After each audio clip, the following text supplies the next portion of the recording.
for the new space age. For this, I have the pleasure to invite esteemed dignitaries on the dais. Shri Narendra Nath, officiating DG, National Security Council Secretariat. Lieutenant General PJS Pannu, Senior Advisor SIA-India. Shri Anand Khare, Member Services, DCC Ministry of Communications. Mr. V.V. Rao, CERT-In.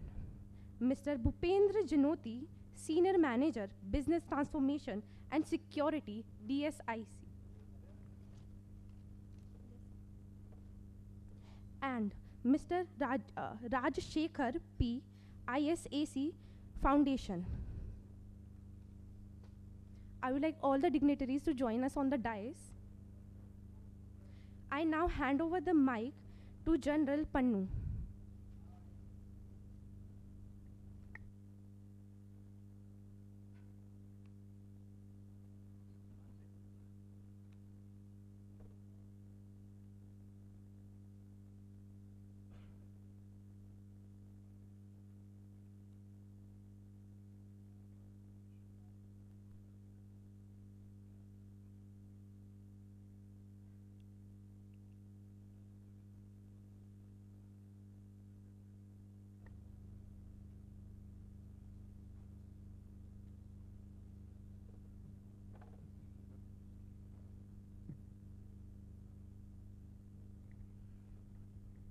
Jai Hind, good afternoon, ladies and gentlemen. Just because the MC announced my name, so I decided to come and start speaking. Well, she said I'm going to hand over the mic to General Pannu, so then I realized that the mic is static, so I might as well go to the mic. Also waiting for more listeners to come in, because why it is important for people to listen to this conversation is because I assume that people who are in front of me belong to the space community. And those who are going to be on the dais or are on the dais, I think Shri Narendra Nath has just gone there for a call. He's here. No, I mean, I was just told to start speaking, so I started. So, Shri Narendra Nath is the Joint Secretary, and he's officiating as the National Cyber Coordinator.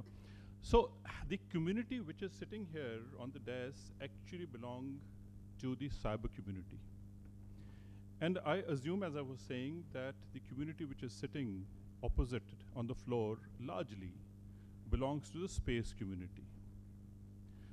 What is happening today, or when we speak about Op Sindoor or the warfare, which was to be, maybe which didn't happen, or what happened was not to happen, or is this the way that we are going to continue to fight? The answer is to be found between the lines. So therefore, talking about the new age warfare, we understand that in the multi-domain operations, primarily we've earlier had the land, the air and the sea coming together to defend national territories, which were more territorial bound. But then slowly we realized that it is beyond land and beyond waters, and both land and waters had to go up into the sky. So Air Force became actually the youngest service, because the air came in as a later entity, but the air domination became supreme. And therefore, air started supporting both air, the land and the waters. Slowly we realized that we have gone into the space age, and it is beyond air is the space. So look up, the Air Force cannot defend everything, so we are now looking at the space. So new doctrines started coming in, aerospace doctrine, looking at beyond the Karman line and all that. And then Y2K happened. And we realized, yeah, we were talking about computers, but what is Y2K? And why 2K? What's wrong with us? that we are into space, Army, Navy, Air Force, and everything. There's a new threat which has come in. Yes, it is a new threat and a new asset which had to be recognized. That is the cyber domain which came in. So therefore, we started recognizing multi-domain operations as Army, Navy, Air Force, and space and cyber. The cyber being the fifth, and space being the fourth frontier of warfare. But as I was talking about that we've just fought a small glimpse of operations, but we haven't yet fought what we possibly should prepare for, is a synergy between the cyber and the space. And if the cyber and the space communities do not know one another, do not support one another, and do not actually interface, juxtapose like this, we will find that there will be gaps. Both space and cyber will become a liability. Why? Because huge amount of money would be spent on space, and yet an adversary or a non-state actor which invests in cyber can bring the whole space infrastructure down, crumbling down, without spending too much of money. So therefore, what we are talking about is the cybersecurity for the new space age. Space is an older brother, so it tells the younger brother, please don't, you're too young, don't come too close to me, I can teach you, because we've been in technology earlier. The cyber is a younger brother and says, hey, listen, I want to tell you something. Says, don't tell me, listen to me. So I think it is today we've got the younger brother here to talk to the older brother. Hey, listen, we are both in technology, we're both in high technology, we are both great people, we are all into research and development. We are going to actually raise the new space age, and new space age cannot be raised without the younger brother, that is the cyber. So first and foremost, I'm going to, of course, leave it for the speakers to introduce themselves, but I will first request Shri Anand Khare to initially give a keynote address for 10 minutes. And then after that, we will start our discussion. And each one who's on the platform would introduce themselves, that why are you here? And what do you think you can do for the space? That is a question which I'm going to ask them even then. So first, I invite Shri Anand Khare to come. Or would you want to speak from there? 10 minutes, and after that, we will have a discussion. Thank you very much.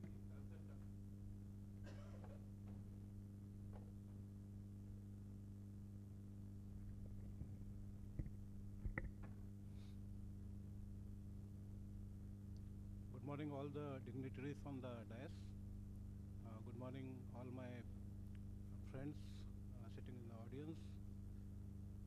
Today, I am here for representing Department of Telecom, which is basically indirectly connected to cyber, because most of the cyber reside on our platforms, which is we are the carriers on which the entire cyber world communicate with each other. So, as you know, telecom, it has progressed, evolved from analog to digital. Then it went to cloud-hosted things. Now, as it evolves, it is going to space now. And earlier, space was mostly limited to the enterprise vertical of telecom, where the high-end users like defense forces or maybe enterprise users, they used to communicate internally for their operations and other purposes they used to. But now the time has come that it is going to be in hands of public. So now the challenge is getting bigger and bigger, because in cyber security, as the surface of interaction that increases, which definitely our experts will tell you more about it, we become more and more vulnerable. So the security, which was so far not a very big thing, because it was a private communication network over satellite, so it was not a great deal. It was already very much secured. But now, once it comes to the public domain, we have to be secure by design, and maybe secure by default, and we will take it as granted that some attacks still will be there. Whatever measures we take, the threat actors, they will innovate, they will attack on our networks, our nodes, our active elements. They will try to reside over there. Challenge is there, we have to identify them as soon as possible, mitigate the problem, and come out of this, whatever mess they can create. So in times to come, as already it is happening, the war will not be only in borders. War will be from our inside our offices, our enterprises, our homes. We are all vulnerable to wars of different threat actors around the world, and we are more vulnerable because we have enemies surrounding us. So that's the challenge. I am sure the meeting, they have already discussed most of it.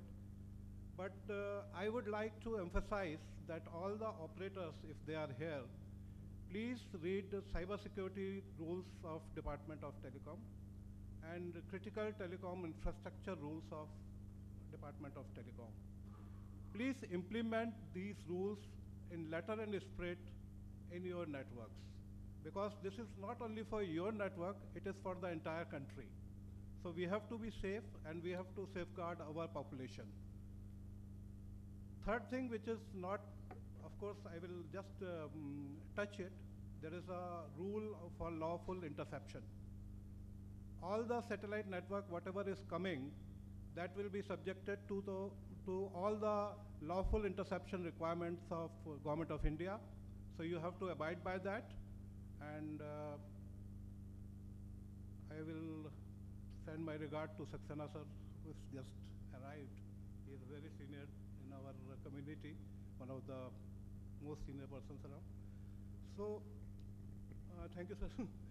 So, please abide by lawful interception rules. You have to put facilities for the lawful enforcement agencies so that they can do their work and they can get any information what they want, or they can look for any threats which are coming through our networks.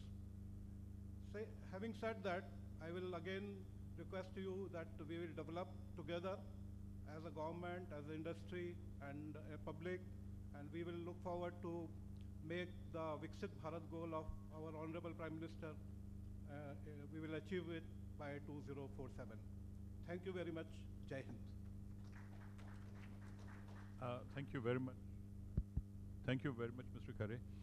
Essentially, what I take from him is that every citizen a warrior and every citizen a participant in the networks. And therefore, we need to create a Viksit Bharat with secure Bharat and instant Bharat. Because the speed at which things have to be done and at speed with which we have to overcome challenges is enormous. So thank you very much. And I'm told that in between you may have to leave for some other appointment of yours, but I'll be very happy if you stay for as long as is possible. I turn to Shri Narendra Nath, my old friend, who's been a joint secretary in the National Security Council, cyber coordinator. He's also the officiating DG. When we built the cyber industry, we were also building the cyber organization and cyber institutions all put together. Very weak or ambiguous as far as the legalities of cyber world is concerned. This world has been groping because as is space, even cyber is a global common. So how do you have a sovereignty as far as data security is concerned and ownership and localization of data and yet be in a global common is a challenge. So how do we build an envelope which belongs to us? And how do we make sure that we know who is an adversary and where does the adversary locate itself? The adversary could be well inside, and therefore there's a lot of insider work which is happening. May I request Shri Narendra Nath to speak to the space community for about 10 minutes, and then we look forward to a larger discussion. Thank you. Thank you. Thank you very much. my colleagues on the dais, dignitaries in the audience. Pleasure to be here. You know, space has been there for quite some time. It's not that, you know, it's been here and something has started, but there's some changes. I go back when I was a probationer at the training center, and then in probationer, you're supposed to pick up one topic, and then you're supposed to make a presentation. The probationers are split into groups of 4 or 5 probationers, and each of the groups has to pick up a topic, and then work on the topic, and then towards the end of your probation period, not that probation training, which is around 16 to 19 weeks, you give a presentation. So our group picked up space at that particular point of time. And then, we looked at the INSAT series that were coming up and the launch vehicles that were the SLVs that were there and all of that. And we did a presentation based out of open source that was available, not through the internet, but the magazines that were available. Frontline was a magazine, Hindus. And whenever Frontline came, whenever it picked up a topic, it used to be a very elaborate type of work that they would do. So it's been there, and I've completed a career over that, from being a probationer to the time I've reached a retirement stage, okay? So it's been there for some time. So why do we talk cybersecurity now? Is it something different from what's there? So cybersecurity requirements have been there for the space sector earlier also, but currently what we have is, and you had a strategic sector that was looking at it as a critical infrastructure. We were looking at it. Now we have an opening up of the sector that has happened, and there are private sector entities which are there in the different verticals of the space segment. Whether you talk in terms of the launch vehicles, whether you talk in terms of the platform that is being put into the space, the payloads that get into it, or the ground segment, okay, so all the control and command centers which are there for the ground segment. All of these, if you look at it, there's private sector participation that has come about. So then you find that the canvas is increased, and here where we had ISRO and Department of Space, where we are talking to and then telling them, these are the cybersecurity measures you're supposed to take.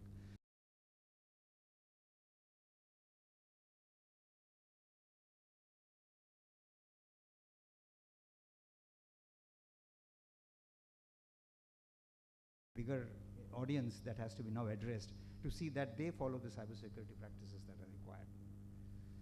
So that is a challenge. So what are those things that you should be taking care of? I mean, people who are now newly entering into this space, what are they supposed to take off? And here there are certain things that I would like to take based on our experience of addressing different audiences and interacting with different audiences.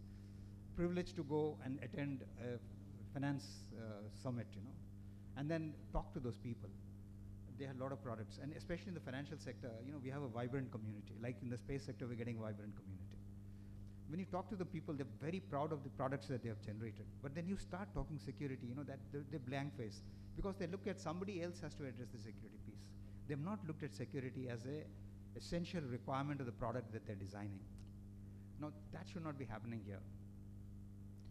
And this is one message I keep giving in all the forums, is that when you design a system, as you list out all the functional requirements of the system, security is also a functional requirement. You have to list it out as one of the functional requirements and start your design process. Because the architecture of the solution, the security architecture of the solution, functional architecture, and the security architecture of the solution would vastly different in both cases. If you start off with only the functional requirements and design a system and add security later, to adding security as a functional requirement, designing a system, you'll find there's a vast difference, because it gets embedded into each and every component of that. The different types of messages that get exchanged, you'll have authorization, authentication happening at every stage. That will not be the case if you're not adding security at the first instance. So that is one message I would like to give to the community here, that kindly put security as a functional requirement to any of the systems that you design. That's one part. The other is, of course, then I would also take whatever measures that we talk of in terms of security for enterprises, for products and services, they are all applicable across. So whatever learnings we have, whatever guidelines that come out, either from the NCIPC or from CERT-In, okay, so they are equally applicable here. So kindly go through that. It's not that you require a separate set of guidelines for, coming up here. The same guidelines would be applicable here. So that is very important. So in this regard, I would mention here certain measures that have taken place. One thing that we observed is, looking at different enterprises, similarly placed organizations would be having, you would like to look at and say that they have similar placed security architecture and security measures and practices in place. But that's not the case, because it depends on the skill sets of the people that are there, the maturity level of that organization, that the type of security measures they put in place. So you would find there's a variance in that. So then we said that why not come up with some sort of a framework which helps people to see, and then say that this is the type of measures that you're supposed to take. And then the organization will look at those and then say that, okay, depending on my risk appetite and depending on my budget, I would say that these are some risks that I'm willing to take, and then take the measure. It's some sort of a checklist. You take a conscious decision not to take some measures instead of being an ad hoc based on your ignorance. So that's why we came up with this NCRF, National Cybersecurity Reference Framework. Along with NCIPC, we came up with this framework, and September last year we had released it. It's been circulated widely. The first version of it has been circulated widely across all the organizations. What the advice is, it's a very comprehensive document. It had gone to multiple iterations before it came to that stage. A lot of consultations happened. It's a document now. I would advise you to go through that. Apply the principles that are there in the NCRF in your own organization. If there are any implementation difficulties that you get, that you feel, kindly, and there is a feedback mechanism that's built into it, kindly give that feedback so that we can further improve the document based on the implementation that difficulties you have. But then that's a document that I think NCRF is a document that I would advise all of the people in the this community here to adopt that and start using that. Okay, that is one. The other is in the telecommunication sector, some of the elements of the space are licensed by the Department of Telecommunications. So, and those elements which are licensed by the Department of Telecommunications, they have to bind by the license conditions. And one of the license conditions is that having trusted products from trusted sources being implemented in the network. So those components, like which you license, the service provisioning part of it, they're bound by it. It's mandatory, so that the National Security Directive in the telecom sector is applicable there. But I think it would be a good advice to all others that when you get these products, including the hardware and software products, into whatever you're designing in the other verticals also, it would be good to apply the principles that are there in the trusted products and trusted source system. I'd advise that if you could onboard yourself onto the portal and have a look at products that have already been cleared as trusted, they could be incorporated into your current infrastructure. That would be very useful. And I think going down, we could have a dialogue and then see that how is it that we can actually get this space sector also onto this, so that we can look at the sources from where these products are coming and then only put trusted products into that. That's one part. Having said that, for information, the trusted products regime does not look at the technical specifications. It doesn't look at what are the standards against which that product is being manufactured or designed. And there's no certification mechanism whether it complies with those standards. So that is different altogether. So for example, when you come back to the telecom sector we were talking about, we are only looking at the sources, looking that company, is it trusted or not, the board of directors, the investments that are there in the company, the prior history of that in terms of the type of activities that they've been indulging in, where's the manufacturing happening, where the components coming, that's what's being looked up. The standards part, what are the security requirements for that? What are the functional requirements for that? And the testing and certification framework, that is done by under a separate framework that they have in the telecom sector called the MTCT, Mandatory Testing and Certification of Telecom Equipment. And under the license condition also, once that certain equipment is notified, it has to be tested and certified if it has to be sold in the country. I'm not talking about getting inducted. It has to be sold in the country, it has to be tested and certified under the MTCT. Here also, we have to look at coming up with the sector requirements for any of those components going to that, and having a certification framework so that we have technically qualified equipment that gets into the, that is very important. I think that is one part, I think that is a work that should, something that I think as together as a community, we should start working on that, okay. The second aspect is regarding the audits. and it's one important part. The audits are an important part to see that whatever measures you put in place, are they, they're functioning properly or not is one, but I think that's one thing you have to take care of. Finally, I would like to bring one part is the manpower. And this is something I keep quoting away, that you have the right person in place, he takes care of everything.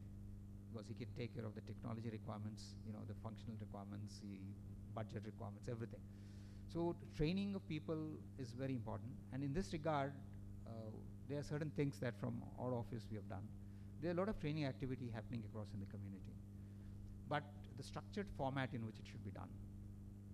We don't have a certification framework for individuals in this country. So then we started working with NCIBC, and who in turn working with the Quality Council of India. We have come up with a CAF, Conformity Assessment Framework, for which we had during the month of March 10 training programs of 3 days each across the country to tell what is this CAF about. What is the CAF about? One pillar of it is about, there are around 18 competencies identified across 3 levels, basic, medium and expert. So people get themselves trained across those and then get themselves certified. So that is one framework. The second is any training center, organization which wants to provide training, there's a certification framework for that. Whether if they want to particularly provide training and certification in a particular module, do they have the competency for that in terms of the faculty that is there, in terms of the infrastructure? So that's a framework for that. So that is certification of training organizations. That's also part of the scheme. Then you want to go and inspect an organization to see what is the type of cybersecurity infrastructure they have created, the type of processes that are put in place, the inspection part of it. So there's another framework for that. And then an inspection organization, the qualification of the inspection organization to conduct those inspections and do that. That's another one. And third, and the final, fifth one, pillar of that is consultancy. A lot of people come and say they provide you consultancy, I will give you consultancy to establish infrastructure and all of that. So that's a certification for consulting organization. So that framework is already ready. And there are a few people who have been onboarded. So this is one thing that we're very keen that we should get it on board so that we have an Indian certification framework for individuals and training organizations. Okay, that's one part. The second is, of course, we are also working with the Rashtriya Raksha University in Gujarat for establishing of a national cyber range. We have got the first version of that's been done, and we are also now in the second phase of the project where we are putting the OT elements into that, so that will be a platform for training people. Okay, and we have started, and parallelly funding from our office, we started sector-specific training programs. We felt that let us do a seed funding from our side before the sectors themselves take it upon themselves to start training. So we started the sector-specific training. The first batch of training we did it for the SLDCs, that is the State Load Dispatch Centers. Around 70, 80 people were trained in the first batch. The second we did for the DRDO, more than 150 people done. And we are also in touch with the space sector, the ISRO and all, for getting the space segment, people from within the government and the identified people from the private sector who would get trained, and from the investment community, the BSc, NSE, SEBI. We are in touch with SEBI also to start that. So like that we would like to do for each of the critical information infrastructure sectors and do this training program, sector-specific training programs in the first phase so that they get they get trained across that. And later on then we take it to the next level. One thing about training is it's not one intervention that will actually bring you the skill sets that are required. We have to understand a training program consists of multiple interventions over a period of time to bring people to a level where they can be treated as experts, and then they can actually take in the ingestion of all these CERT-In advisories, the NCIPC advisories, incorporate them and then protect the infrastructure. And they also have the expertise to do forensics. They have the expertise to do the incident management. So they are different skill sets. So you could have a base training that across that, they can do that, but then you have to have the specific force that does forensics, that does incident management, okay, so, and that does the audit. So this is a level. So we are talking in terms of having training, multiple training interventions for the same group to bring them at par, so that we have these warriors across all of the sectors who can protect the sectors. Okay, so these are some of the things. I think, as I said, cybersecurity is not unique to space sector, it's across. And cyberspace is not something that's unique now. It's been there for quite some time. The challenges are that we have a lot of private sector entities who are coming, who have to be sensitized that cybersecurity is part of the activities that they should indulge themselves in and bring themselves up to speed in terms of their exposure to what are the requirements that they should for designing the systems, implementing, and then managing the systems. So with these words, thank you very much for this opportunity. Well, thank you, Shri Narendra Nath. Since both Mr. Khare and Shri Nath have to leave, so I'll make a little departure and saying that what Shri Narendra Nath mentioned is a word of caution. I hope in that caution he's also not saying that we will be new regulators. And if he's saying that, I'm sure the space industry would be little concerned, not concerned, inquisitive about it. So on my left, I have the Department of Telecom, the ICT, and the older way, the way we looked at communications. And here we see, hey, listen, now I'm cyber and I do networks, and there are a lot of concerns which is coming. So before I go down to my next, a lot of discussion that we've had, MOU signed with CERT-In, with DSCI, with ISAC, I will first allow both my speakers who've spoken, because they have to leave, in case you have any questions for them, maybe 2 questions, and after that then we can go on to the next phase of discussion. Any questions for both Mr. Khare and Shri Nath? No questions? Any questions on ICT, telecom, or their regulation? I hope, so therefore, let me ask a question. I hope the cyber and the telecom sector are not going to become regulators of the space, because regulations are important, but also the fear is that regulation, more and more regulation impedes speed. It doesn't give liberty. There are too many sanctions which are required, so many certifications, so much that you have to do. You have to have, skill sets coming up. So I hope the space sector is going to take your assistance and speed up rather than retard because of the regulations, which I'm suggesting that they should not come in.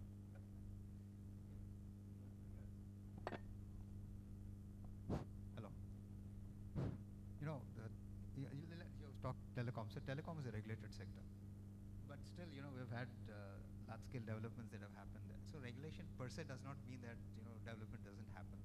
It's just a question of, especially some of the sectors where there are national security implications which are there.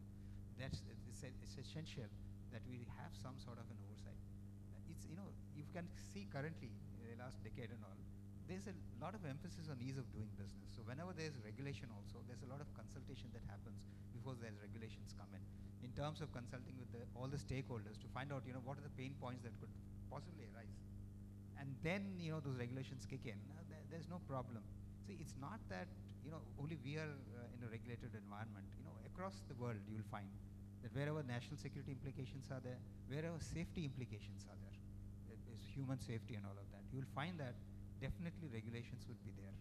And also interoperability requirements, in the sense that it should not result in that you have anti-competitive sort of implementations that happen, so that somebody becomes big and then you can't get others coming into the field. That's also not good. So we have to have very practical approach to regulations and not say that no regulations at all. So that might actually impede also. Sometimes having no regulations impedes the development of a sector. It should be clear, and there should be clarity, and there should be some sort of a awareness about where the regulatory roadmap is going ahead. I think my question has inspired somebody to ask a question.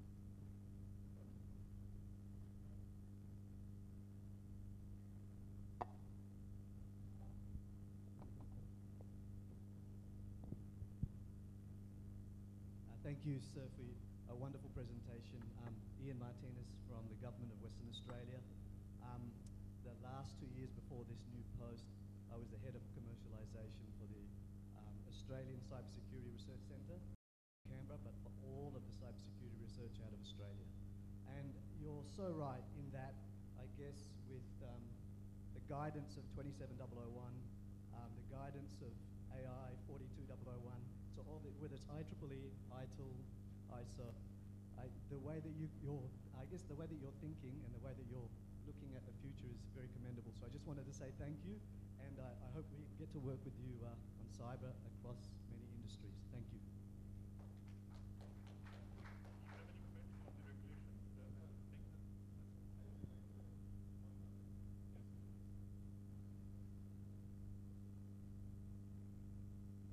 you. Excellent management of the session. Actually, I want, from my privilege of being in the telecom for a long period, I want to point out that the telecom sector has been looked after by very competent people like Mr. Anand, Khare, and so on. They are very highly trained engineers, and they have done a great job. The point is, one has to look at the kind of size of the network, and with the regulation, there has been no major catastrophe in the network, because it is so sensitive that one bug can really destroy the whole network. So it's a tribute to them. Now, I have a very small question, Khare Saab, that recently with all the cyber frauds and things which are happening, what are the new things which you are doing, and what are your instructions to us as common users? Take this.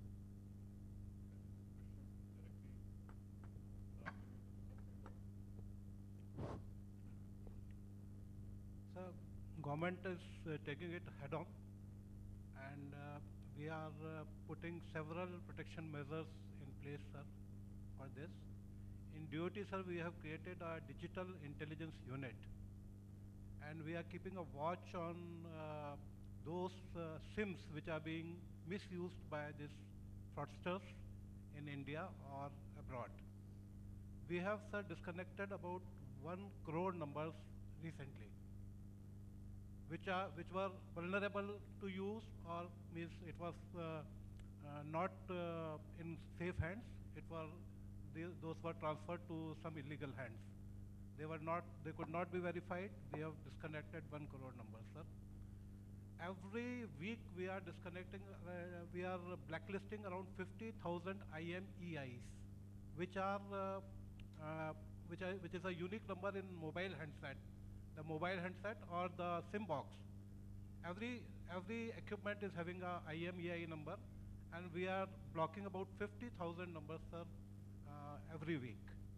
So things are almost in control. We have reduced spoofed calls which were coming from international domain to about 10%. We have recently launched a financial fraud readiness index that will be used by the payment gateways.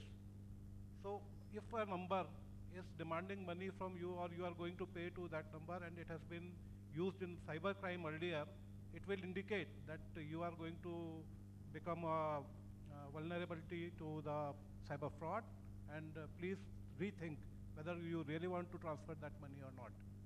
So these kind of measures we are taking, sir, and Union Home Ministry is too much on work. I4C is there, sir, NCRB is there.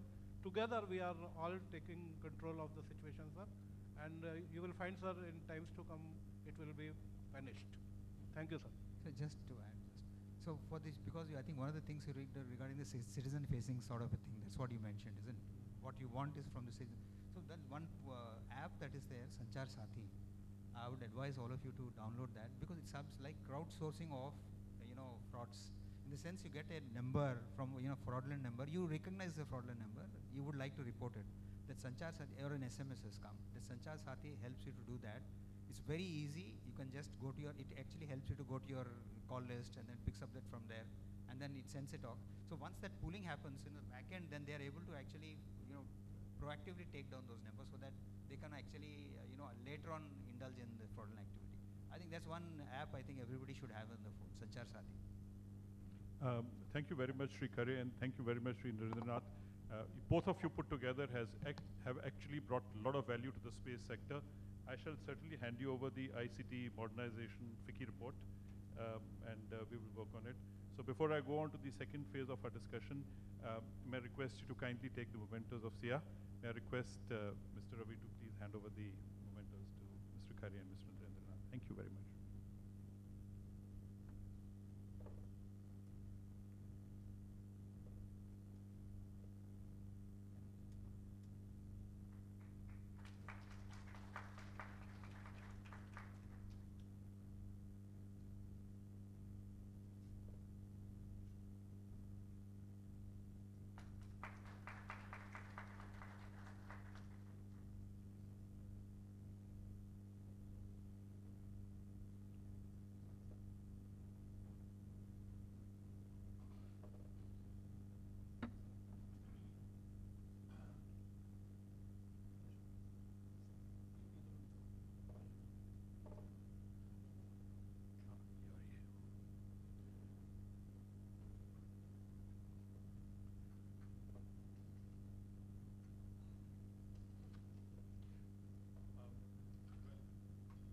Ladies and gentlemen, now we go down to the crux of our discussion.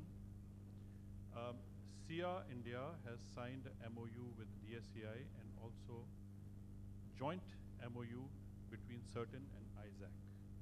So this entire group together would be available to the space sector here and after through SIA for doing whatever concerns that were expressed earlier by the two government agencies working on the sector.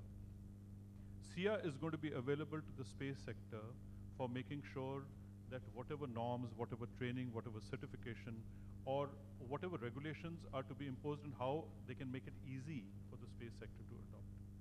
So first, I will start from my right, Mr. Rao, to talk about what does CERT-In do, and then of course Data Security Council of India, and then ISAC. What do you do? Just explain in 2 minutes, and then we will go on to our discussion. Mr. Rao. Thank you, sir. And my name is Rao. Already, sir, everyone is introduced, and I am from CERT. So many of you might know about what CERT-In do. CERT-In is Indian Computer Emergency Response Team. It's a national agency under Ministry of Electronics and Information Technology, Government of India. So our consistency is providing proactive, reactive, and security quality management service to government, public sector, and private sector organizations. And we provide services to individuals as well as home users also. So for safeguarding from various kind of cyber threats, and if in case of any cyber incident, and how to remediate and mitigate. So all these kind of things through different kind of measures, like regularly publishing different kind of security alerts and advisories, and working with stakeholder agencies from all the sectors. So and we build the capacities among the agencies for developing necessary skills for safeguarding their ICT infrastructure from whatever the latest and sophisticated cyber threats, and what kind of plans they need to be prepared, and what are the policies are required. So as sir mentioned just now, and we have signed an MOU with the SATCOM Industry Association of India along with ISAC.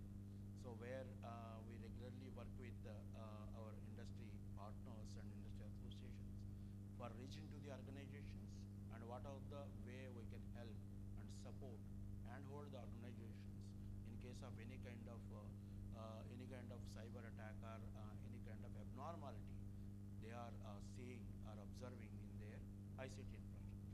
For that, as a first step, we have published a joint advisory with the SIA on CERT-In website.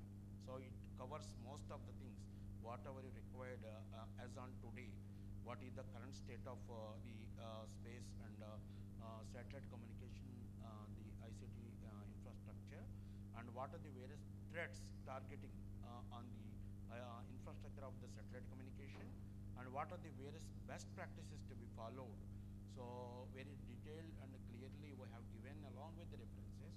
I would recommend you to just go through that website, go through CERT-In website, and have a look on the advisory where you will get all the details. So I'm not going to explain now actually in detail about each and every best practice or what are the threats targeted to the space sector infrastructure, and what is the importance actually, why it is very much required to now actually initiate some actions, develop some plans, and execute those plans through the skilled manpower. And we also regularly conducting, as Narendra sir was mentioned, different kind of skill building and training and awareness programs.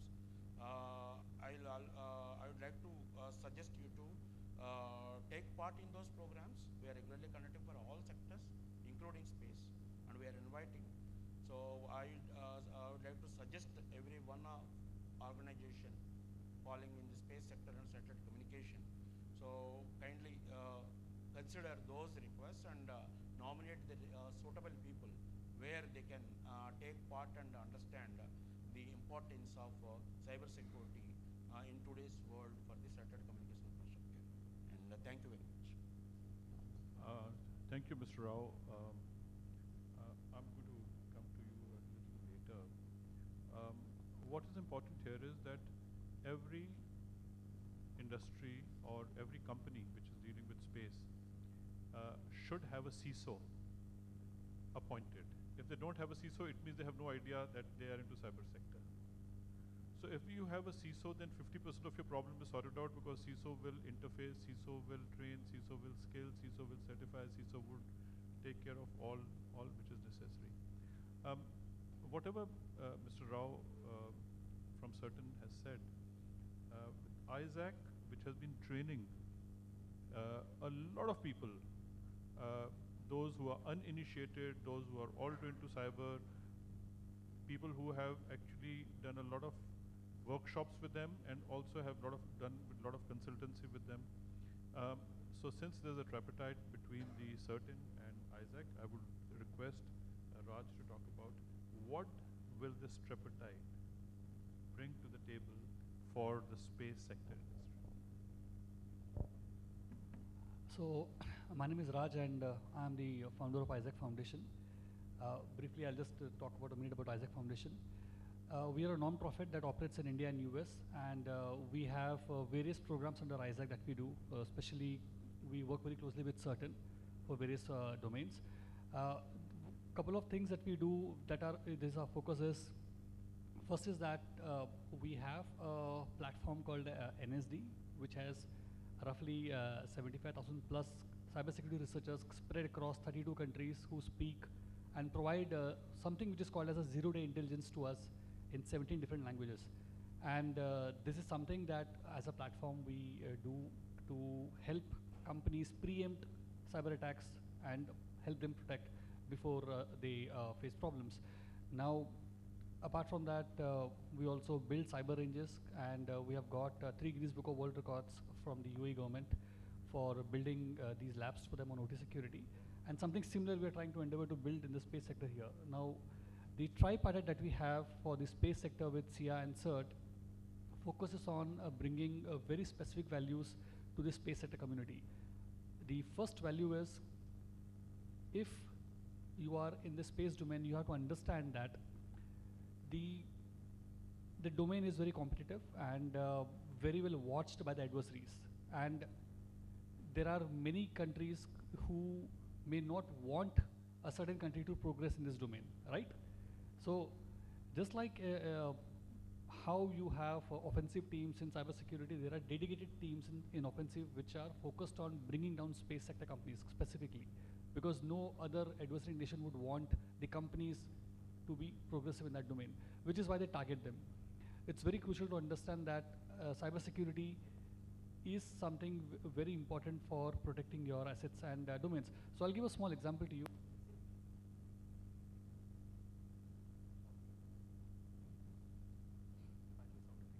So recently there was a company which is supplying equipment to ISRO and also doing a lot of projects for the Indian defense, was compromised in cyberspace. This is just a few months back thing. And about 150 GB of data was sold on the dark web on a Chinese forum for that, right? I don't know if you are aware of this incident. It has come very recently, it has happened. Now, in spite of warning the company about the potential breach, they did not take any action about it. Now, one of the statements that was made by such a company was that we are protected by the NCIPC, they are watching us, so we don't need to take care of cybersecurity, right? Now, my point here is that our simple understanding from this exercise has come out that there's a lack of awareness and education in this domain when it comes to the impact of what cybersecurity can cause a damage to an entity, which is why one of the goals that we have through this tripartite is to engage in a lot of education and awareness to the companies in space domain that why cybersecurity matters, in what ways you can be hit, and why you need to be proactive in acting on intelligence so that you are able to protect your data from being stolen.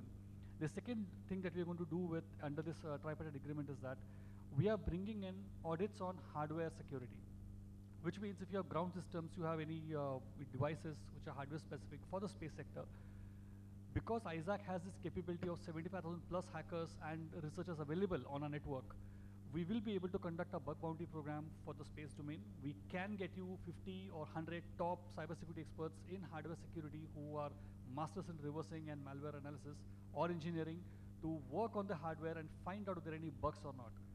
So that before you launch a $1 billion program or a $1 million program in space, before it's too late for you to control any consequences for it, you can preempt those bugs, find those problems in advance and fix them up.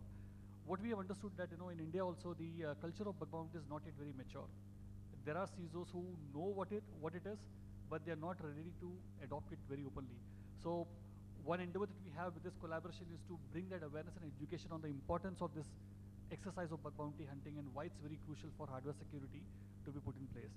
And the third thing is obviously proactive zero-day intelligence, where we are going to work with SIA very closely and CERT very closely, where any proactive intelligence that we get on a breach or an attack on a space sector organization who are members of SIA, we are going to notify CERT and SIA simultaneously at the same time through our dashboard or a platform where they can see the metadata access of it immediately, so that they can take proactive action in informing that particular member or the space sector company this is a potential attack which can happen, and that's how, what steps they can take to mitigate it.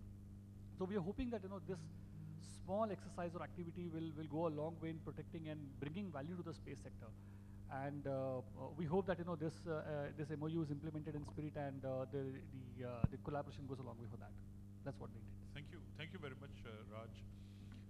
Between CERT-In and ISAC, they have spoken about what they would do. They are actually, in a way of speaking, they would handle your current operations. Whatever you are doing, whatever you should have done, haven't done, how wrong you have gone already, and how you can rectify and mitigate your damages, assess your damages, and bring them back. That is what they would do, and that is exactly what Raj is talking about.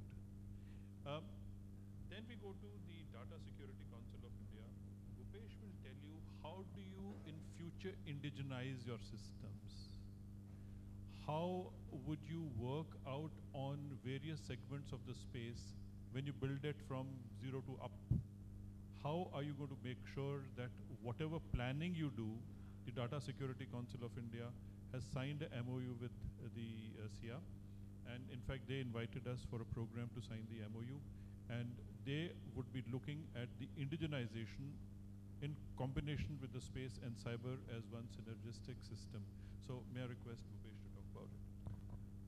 Good afternoon, sir. Thank you for this opportunity. I'll speak about Data Security Council of India first. So Data Security Council of India is a ministry body set up by NASSCOM. We work on the Charter of Cybersecurity and Data Privacy in India.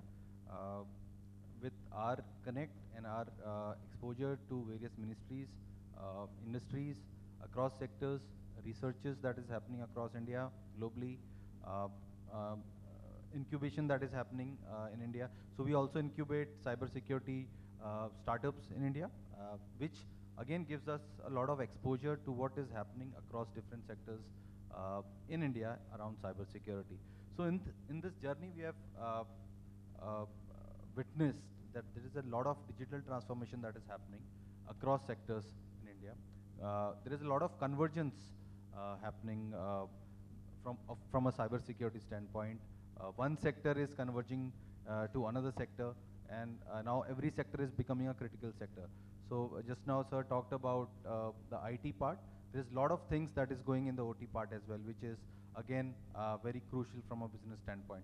So so this is one aspect that is happening, and cybersecurity will be core in all of these things that is happening around. I'll just give an example. Recently we have seen Natanz attack that Israel and US did. Back in 2010, this attack was happened earlier as well. So how many of us remember that? That time it was called Stuxnet. I was a young engineer at that time, working in a power generation company, instrumentation and control engineer. My boss one day asked me and told me that Stuxnet has happened. Do you know what it is? That time it was clueless. So that was one of the cyber attack happened to one of the Iranian nuclear facility that only I could knew at that time. And I checked how it all happened. So through a malware infected USB, the virus entered to the operational devices, operation technology devices. It went laterally onto the systems. It doesn't collapse the entire system at that point of time. Rather, it was so precise that it changed the process parameters of that control systems. And nobody could knew until 2010 when it was the entire facility was crippled, and then they could knew that this attack has happened. So imagine it took almost 15 years for Iran to come back again, and Israel has done a physical attack again. So this is what I want to make up. I want to make a point why this is important, because a cyber security incident at that time has taken 15 years for any country to again regroup, and then again it was attacked. So this is the importance of cyber security, and right now it is in India. The approach is pretty reactive, I must say. Sir also mentioned that regulation should not be a hindrance to anything that we do.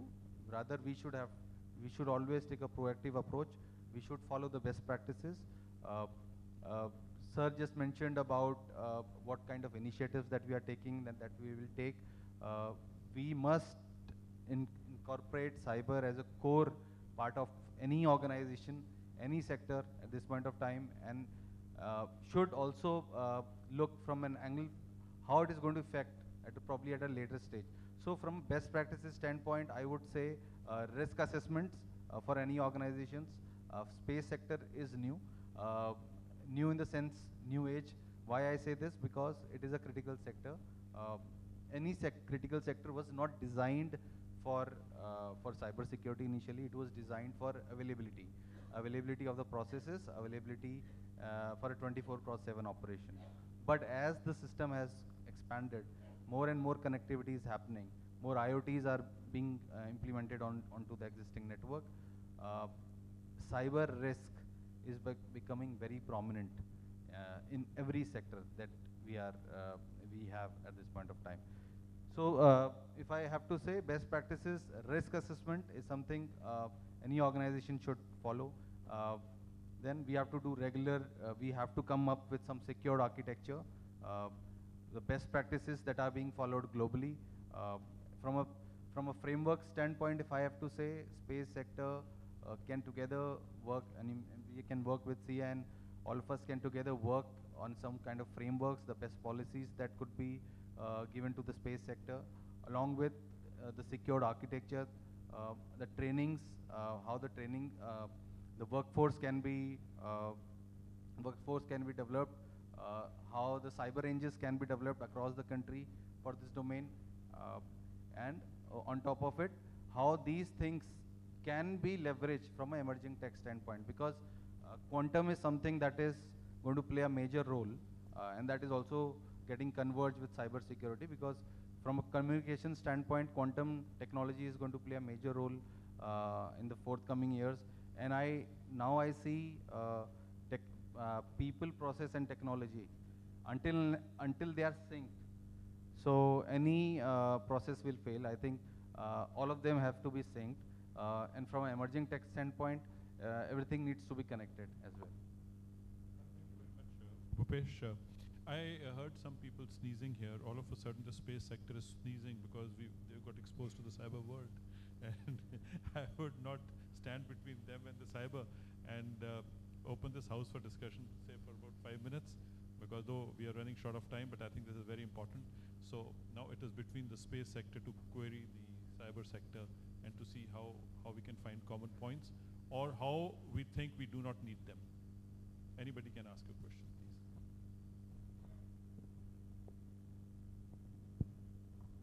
Yes, please. So my question is, when we try to do some project with the defense segments, they don't want to do anything on the cloud. For example, so recently we were trying to replicate the DARPA system, for one of the segments in India. So if you see all the AML, the entire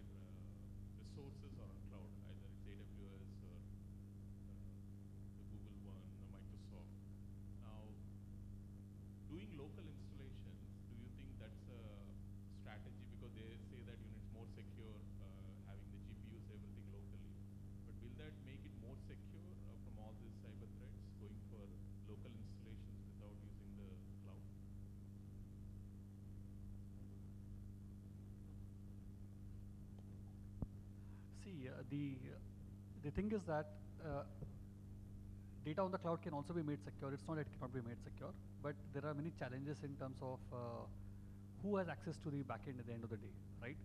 Now, sometimes what happens is that when you're dealing on a critical mission or a critical services, when the data centers are not located in India, for example, and they are in some other country, yes, you are using the compute, for the particular servers, but at the end of the day, your data which you're training for AI/ML, right? Who has access to it in the backend? Nobody knows that, right? Which is why I think the defense is fairly right in their demand that you need to localize everything and put it on offline. It's very important for them because again, it's about national security at the end of the day, right? Cost is not you can't put a price to national security at the end of the day. So what? If the servers have to be offline, they are offline and let it be. It's perfectly fine. That is what my perspective is. Because yes, cloud does offer, but look at this. You see the statistics. A lot of SMEs who have moved to the cloud, if you see 2025, they have come back again to hosting servers on their own. They have ditched the cloud again because there are so many expenses which are not known to you, originally.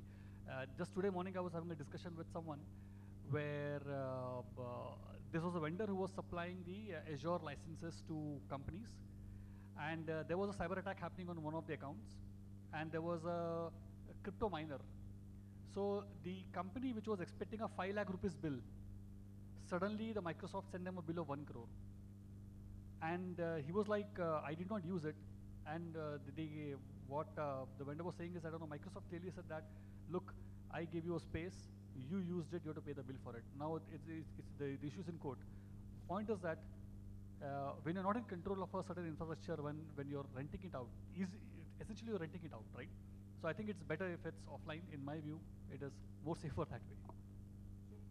The layman question is no cloud, my cloud, your cloud, our cloud. So are you saying no cloud, or are you saying our cloud? I'm not saying no cloud. Cloud has its benefits and thing, but for mission critical activities like defense and space, especially when you can't take a chance, it is best to have it offline. That's what my view is. So our cloud. Our cloud, or something where we are in control. Our cloud, not.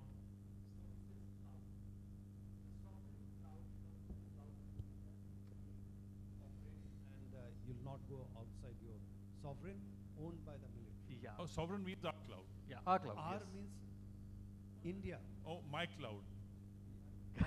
my cloud. Okay.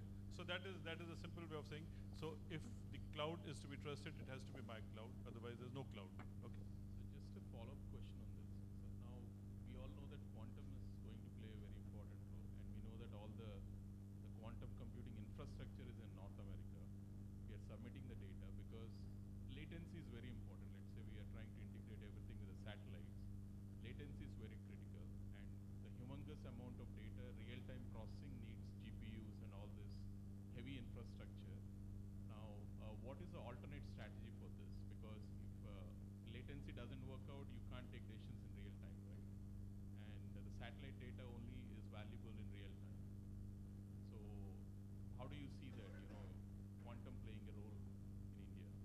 See, any technology when it's developed, there are costs to design and develop it, right? I think it will take time, just like any other country. India also will take some time to develop their own capabilities in it. Until that time, if an R&D has to happen, it has to happen over there. It has to happen over there. So, I'm not sure how to answer that, because at the end of the day, it's a journey, and I think whenever the quantum technologies will develop, India has a fair amount of great startups in the quantum space today, and they are doing pretty good.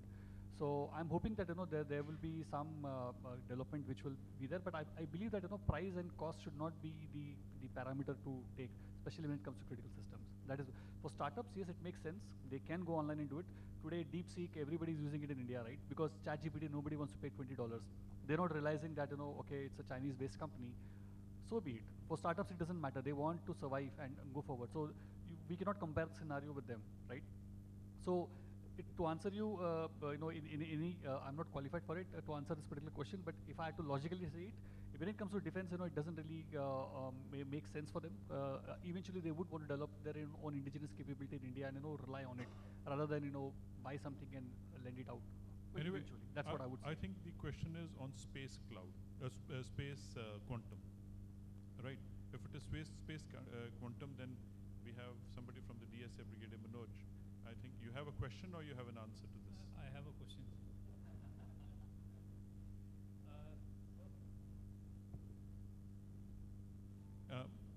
So you want to say something on quantum?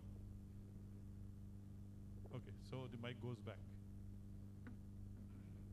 All the foundational model, the development could be within India. It can be in the sovereign military or a sovereign civil or the whole of the nation. But the operational model would be exclusively with the sovereign military. Right?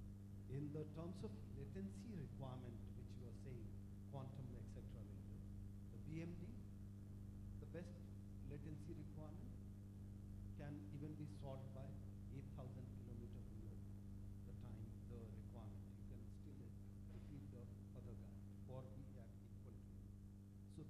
So therefore, quantum, now coming to the quantum compute, still some distance away at the global level also, and the kind of the things we have done within India, still some milestone. But surely we'll have our own HPC, AI, edge computing, etc. in the military exclusive within our net. Also, as we are marching on to the quantum compute, the armed forces would be there to have their support the endeavor and also have their own compute within the classified level. In terms of the quantum mission, armed forces have plugged in at national level in the quantum mission. Thank you, Rajiva, for clarifying. This is very important. Sir, I may just like to add on this. I think, sir rightly said, India is already started in this journey. We have already a 25 qubit processor in the country. QPI AI is the name of the organization that is already making that. There is one organization which is incubated with DSCI, is already working with DRDO on some project. So India has already started, and yes, so we'll be on the tracks. May I request that, in the next session also we are talking similar things, and if there are any questions, we can do it in the next, because we are talking about networks and C2, and it will be quite similar, so it's going to be extension of that. Simply we've run short of time. I have been getting a lot of looks from my right, so I'll request that we conclude it here. Thank you very much for the panelists for bringing out how you're going to be at the disposal of the space sector, and thank you very much for doing this. I really appreciate it. Before we end the session, I would like to take a moment to extend my heartfelt gratitude to all the dignitaries on the dais. Thank you for that truly insightful conversation and meaningful discussion. Your thoughts and perspectives have set a powerful tone for the day. As a token of gratitude and appreciation, we now present mementos to our eminent panelists. May I now request Lieutenant General PGS Pannu to present memento to Mr. V.V. Rao, to Mr. Bhupesh,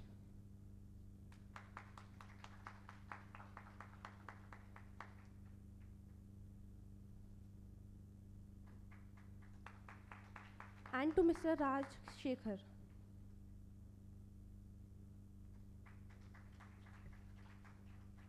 May I now request Mr. Ravi Alavadi, Member Executive Board, SIA-India, to present memento to Lieutenant General PGS Pannu. Okay, now I would like to everyone to move forward for the group photo.